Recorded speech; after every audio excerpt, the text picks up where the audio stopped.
Our senior reporter, Funam Joshua, who has been monitoring events in Plateau State, joins me on the news now to give us update. Funam, how is life in Jebu Bindi following the attack on the community? Thank you very much once more, Abosade. Well, normalcy is gradually returning to some of these communities, precisely the Jebu Bindi community at the moment, following the efforts of the authorities, the state government, the local government, as well as the federal government.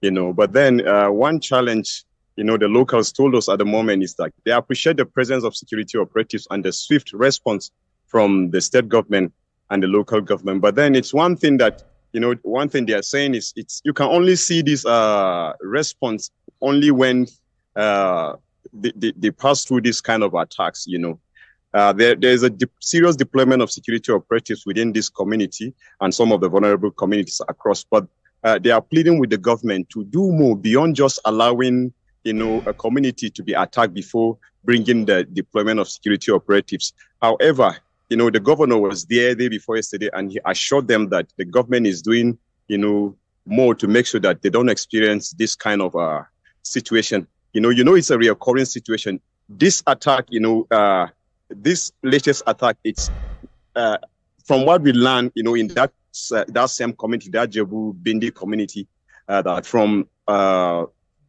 last year, 2024 to July, they recorded over 70-something loss of lives within that community. So their main concern now is for the government to do more beyond just allowing the community to be attacked before you are bringing security operatives. But then, like I said, normalcy is gradually returning to those communities following the swift response of security operatives, the government, in that regard.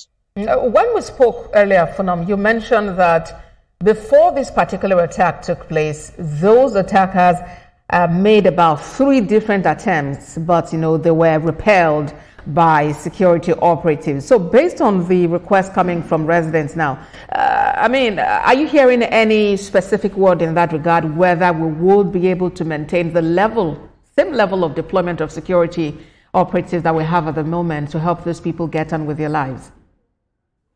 Yes, like I said, the governor assured, the locals the day before yesterday that, beyond just what they are seeing, of course, there are, some of the security operatives, not that they are not much within these communities, but then the assurance from the governor is that they will do more, they will deploy more security, more presence of security operatives across these selected communities. Like, they can launch the attack today, like the way they did at Jebu Bindi community, and scared people and then move the attention to another community. And, the security operatives cannot be everywhere, But then from what the governor said, he assured them that they are going to do more by stationing more security operatives, deploying them to those vulnerable areas. Right. That's the assurance the governor gave. And we're looking forward for a positive response in that regards. All right. For now, military authorities say they are investigating this recent attack and that culprits will be made to face the law.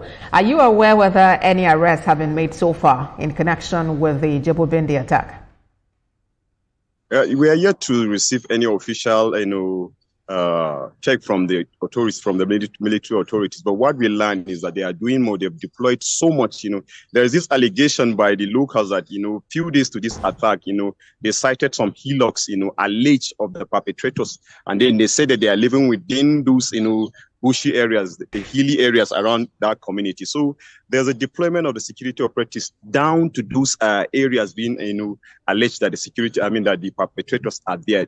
Day before yesterday, even this morning, I spoke with the police with one of the police officers that confirmed to us that they slept, and then there are more troops within those areas. So we're looking forward at the end of the operation. Probably we'll hear whether they arrest somebody or, however, the outcome of their operation there. But then they are doing their best within those areas to see that they arrest whoever is responsible for this unfortunate invasion across these communities. TVC News senior reporter Funam Joshua, many thanks for this update from Plateau State.